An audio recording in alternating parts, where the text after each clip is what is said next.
Transformers Collectors Club Sideburn is an absolutely fantastic figure. Speaking of absolutely fantastic, if you want an early look at this figure, there is a video on my Patreon. Link in the description below. That said, this guy's just amazing. It's based on the Classics Hot Rod mold, which is a pretty mid mold by all things, but the colors here, the metallic blue and the nice translucent greenish orange, really make this guy pop. The paint apps are absolutely amazing. This figure is also a little bit more special because I did get this from a former Fun Pub employee, which is pretty cool. It's not every day you get a figure like that. I love the accents here, the red on the engine, the blue vents, the yellow headlights, even the popped silver rims. Everything looks great on this guy. There really was some attention to detail and love put into the Sideburn figure here. And it really shows, especially in this vehicle mode. For comparisons of Collector Club Sideburn, we do have Power Core Combiner Crankcase, Machine Wars Hoist, a custom Energon 6-shot, and Studio Series Bone Crusher. This mold is actually one of my old favorites from the Classics line, Universe line, whatever. I had Reveal the Shield Hot Rod as a kid, and I loved it. I thought it was such a cool figure. The only problem was it had the loose left shoulder. So, yeah, unfortunate. But this one is pretty easy to transform. You want to start by folding those two panels back, pulling the legs apart, and then flipping this forward. And that gives you the attack mode. Now, I personally like to do this, so that way it forms kind of a crossbow look. That's what I like to do for the attack mode, but, you know, your toy, do what you want. Anyways, to finish the transformation, pull this off, come to the legs here, and detach them from those tabs there, and bring them forward a little bit. Now, if you saw my photos, or you saw my community post, also, real quick, very important step, use the torque joint here. You can see it slides forward and back. I've seen so many people forget that this slides forward, so make sure to have your, make sure to slide your gyat forward. That's what I'm saying, essentially.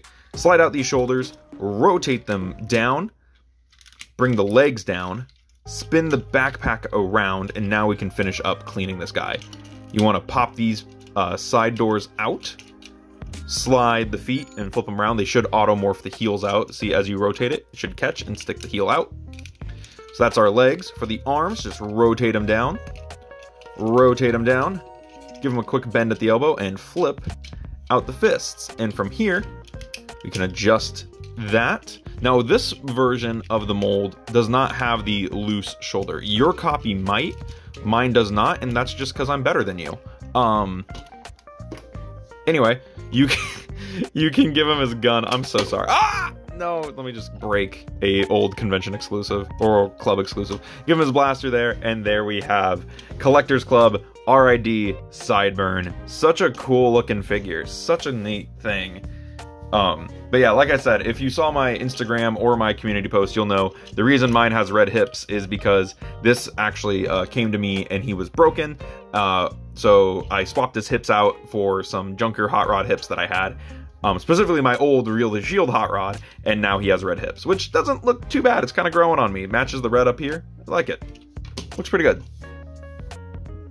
Now, robot mode for Sideburn looks absolutely fantastic. I know I say that a lot, but this guy really wears the mold well. He does have red hips because I did have to replace those, but going in on the head sculpt first, people think that this is a new head mold, but it's not. It's just well painted, so that way Hot Rod's head really becomes Sideburns. I love the asymmetrical detailing on that. I'm also a big fan of the way the blue flames on the chest with the red hits, the tiny Autobot symbol peeking out through the white details, the hits of white on the shins, as well as the little blue grills from vehicle mode that now become foot accents.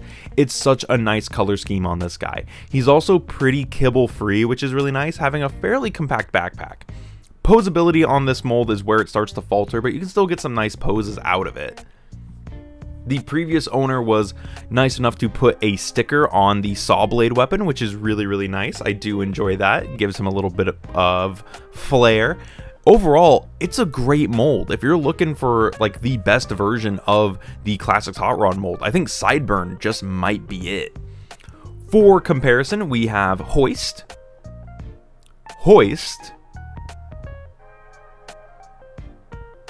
another Hoist, And of course, Hoist. We also have Combiner Wars Laser Fire for comparison.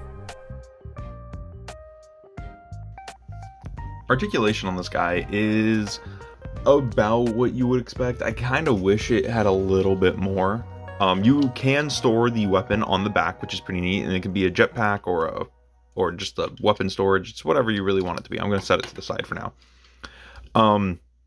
He does have a swivel at the head. Mine is pretty tight, so I don't want to move it too far to either side, but he does have a swivel at the head. The shoulders are ball jointed. They go out about that far. They can go in, rotate all the way around if they, or at least they could if the things weren't in the way. So that's pretty good. At the elbow, he has a 90, and then he has the fold-in wrists. Now, on the other side, as I pointed out, he does have a little... some people call it a communications device. It's the little saw blade weapon from Transformers the movie. But for this guy, for Sideburn, it's kind of like distinctly a little saw blade thing. You can really use it however you want. No waist swivel. Now, I actually think a waist swivel would have done this guy some major justice, but it is what it is. The hips go forward about that far, and if you have him transformed correctly, where you slid his gat forward, you have a little bit of backwards motion too. Then you can move the hips out on this top joint, and they go up pretty far. They can swivel down on this bottom joint. So that's pretty cool. He has these kind of crazy legs there. He has a just shy of 90 at the knee, as well as a boot cut swivel. And you know how I feel about boot cut swivels. And then for his heel can fold down, and his toe can fold down. So that is all he has. It's pretty much a... It's kind of sad because like Hot Rod clearly is like an early classics figure. And it definitely shows. And then the fact that they were using this mold well into generations is kind of crazy, that like this got released next to stuff like Reveal the Shield Jazz, is kind of insane. But overall, it is a nice mold and it looks good. And that's all he has to do. He has to look good. And Sideburn would be proud that we're saying he looks good. In conclusion, Sideburn is just an amazing little figure. He looks great with the other quote-unquote modern RID-01 figures who are so few and far between. Like, look at this group shot. This is an amazing group shot. As far as the North American releases are concerned, this is all the modern ones. Which, I mean, it's kind of awesome that I have all these. It makes me really happy.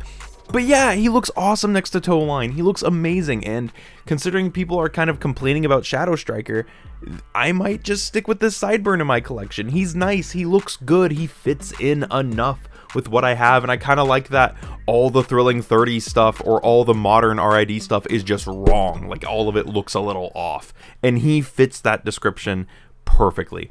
Anyways, let me know what you thought about this guy in the comments below. I'll see you in the next one. This has been Bots Obsession.